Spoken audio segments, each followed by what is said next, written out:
Shu plitamizda sinabon pishirganimizdan beri koritsani hidi yomon kelib qolyotgandi. Qidirib men buni chorasini topdim. Tanishing, Fresh Oxy kislorodniy очистители. 4-5 osh qoshiq kislorodniy очистительdan soldim, ustidan qaynoq suv quydim. Qaranglar qanaqa zo'r reaksiyaga kirishib ketdi. Uni kirlari ozgina iviguncha idishda отдельно yana tayyorlab oldim va duxovkani ichlarini ham artib chiqdim.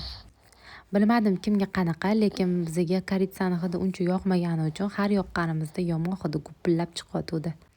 Очистительda ichlarini yuvganimdan keyin oddiy lattada artib tashladim va ketidan reshotkalarni ham 20 minut ivigandan keyin bitta ishqalab yuborishim o'zida zo'r bo'lib ketdi. Natijasini o'zinglar ham ko'rsanglar bo'ladi. Bahonada listim ham yaltiradi. Oxirida rakvinalarni hidlanishidan ham qarshi bitta ishlatib yubordim. Menga natijasi juda ham yoqdi. Bunaqa foydali ma'lumotlarni o'tkazib yubormaslik uchun videoga like bosib obuna bo'lib qo'yishni unutmanglar.